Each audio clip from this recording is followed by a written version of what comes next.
Macam mana nak pilih suami pula? Apabila seorang lelaki disuruh berhati-hati memilih isteri supaya mendapat jodoh wanita yang baik dan beragama, maka seorang wali juga harus berhati-hati dalam mencarikan jodoh anaknya demi kehormatan dan kemuliaannya. Jadi apa tu namanya, seorang wali, kat sini wali lah, kerana kirakan seorang bapa ataupun seorang pakcik carikan anaknya, ataupun wanita sendiri boleh cari untuk dirinya sendiri juga. So haruslah hati-hati memilih seorang lelaki juga. Dia haruslah jauhi dari memilih menantu ataupun seorang suami yang tidak beragama dan tidak berakhlak. Orang yang baik, beragama dan berakhlak akan menjaga dan hidup dengan isterinya dengan baik ataupun melepaskannya dengan baik pula.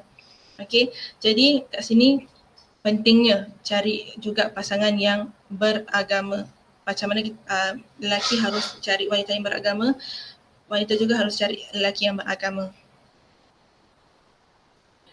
Okey, seorang lelaki pernah datang kepada Hasan bin Ali bin Abi Talib radhiyallahu taala anhum dan mengatakan, saya mempunyai anak perempuan, menurut pendapatmu dengan siapa anak perempuan itu harus saya kahwinkan?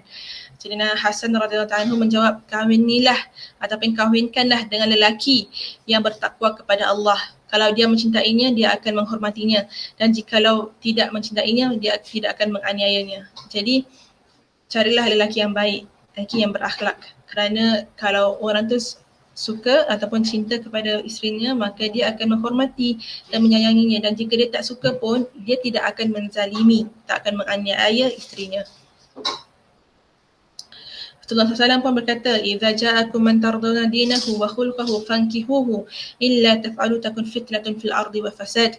Jika seorang lelaki datang kepada kamu untuk meminang anak perempuan kamu atau diri kamu sendiri, dan orang lelaki ini mempunyai agama, mempunyai akhlak, dan maka kahwinkanlah dia dengan anak perempuanmu, kerana jika tidak, maka akan timbul fitnah dan kerosakan dalam bumi ini. Jadi kat sini, the gist of the meaning of the hadith is that it's interesting when we say tardawna dinahu wa khuluqahu. Maksudnya kat sini agamanya dan akhlaknya. Bukankah akhlak itu part of agama?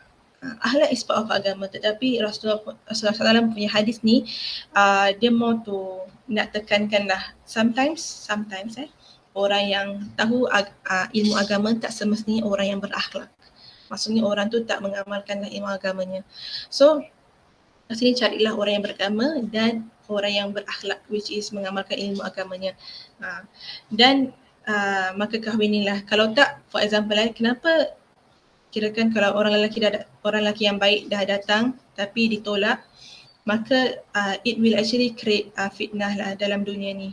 Maksudnya tak semua konteks lah maksudnya, tapi maybe one part of it is that macam ada orang yang dah baik, dah datang, but we actually tolak. So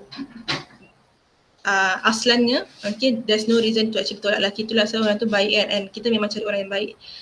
Jadi kalau orang baik dah datang, kalau there are no any other factors, kalau boleh jangan tolak. So this is part of munakahat jugalah, sebelum kahwin, sebelum pernikahan itu sendiri. So dekat AMLA, Admission of Muslim Law Act juga ada marriage preparation program. Nanti you can read. Marriage preparation program ni semua orang digalakkan untuk hadirlah.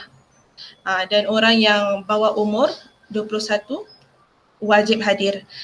So this marriage preparation program ni is actually to prepare you for marriage. They will actually discuss important topics on marriage itself, so that you are prepared. So dekat Singapura ni penting tau, kerana when the government or the authority actually dah nampak bahawasanya perceraian tu banyak berlaku, dan banyak berlaku pula dalam Muslim community, sadly lah. So that is where marriage preparation program was being introduced to the Muslim community, also to the Singaporeans in general, so that dapat dielakkan daripada berlakunya perceraian-perceraian yang tidak diingini.